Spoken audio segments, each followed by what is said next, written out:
महागठबंधन की नई सरकार, पहली बार बीजेपी से आर पार। मोकामा गोपालगंज उपचुनाव में किसका होगा बेड़ा पार? बाहुबली अनंत सिंह के किले में बीजेपी की होगी नैया पार। बीजेपी के गढ़ गोपालगंज में महागठबंधन भरेगा हुंकार। उपचुनाव से पहले शुरू हुआ पोस्टर वॉर।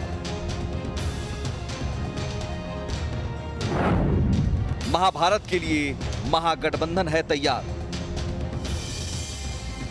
10 अगस्त को महागठबंधन की नई सरकार के गठन के बाद तैयारी 2024 और 2025 की हो रही है। दोनों तरफ से दावे 2024 और 2025 में अपनी अपनी जीत के किए जा रहे हैं, लेकिन इन दावों में कितना दम है, इसका लिटमस टेस्ट होने जा रहा है 3 नवंबर को। 3 नवंबर को बिहार की 2 विधानसभा सीट मोकामा और गोपालगंज में उपचुनाव की घोषणा हो गई है। 2 सीटों मोकामा और गोपालगंज में उपचुनाव की तारीखों का ऐलान हुआ है। 7 से 14 अक्टूबर तक नामांकन होगा। 15 अक्टूबर को नामांकन पत्र की जांच होगी। 3 नवंबर को दोनों सीटों पर चुनाव होगा। 6 नवंबर को चुनाव के नतीजे आएंगे। अनंत सिंह के सजायाफ्ता होने पर मोकामा सीट खाली हुई है, जबकि बीजेपी नेता और पूर्व मंत्री सुभाष सिंह के निधन के बाद गोपालगंज सीट खाली हुई है। वहीं उपचुनाव की तारीखों की घोषणा के साथ ही बिहार में पोस्टर वॉर शुरू हो गया है। पहले समस्तीपुर के दलसिंह सराय में जेडीयू की ओर से एक पोस्टर से सियासी सरगर्मी बढ़ी थी।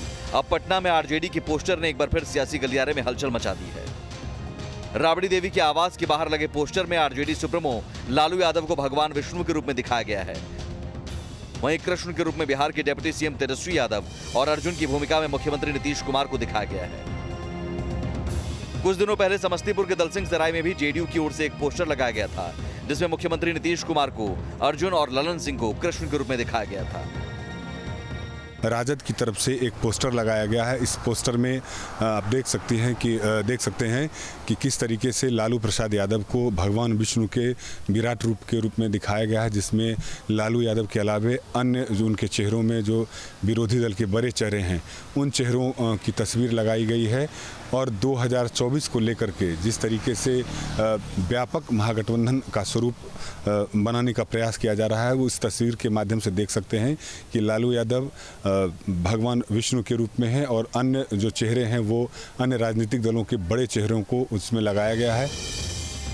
जाहिर है महागठबंधन की नई सरकार बनने के बाद मोकामा और गोपालगंज में पहली अग्नि परीक्षा होने जा रही है।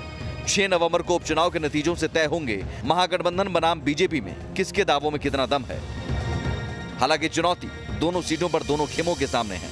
मोकामा जहां बाहुबली अनंत सिंह और आरजेडी का गढ़ माना जाता है, जहां से बीजेपी को कभी जीत नहीं मिली, वहीं गोपालगंज बीजेपी का गढ़ माना जाता है, जहां महागठबंधन को जीत हासिल करने की चुनौती होगी। Bureau report, news state Bihar Jharkhand.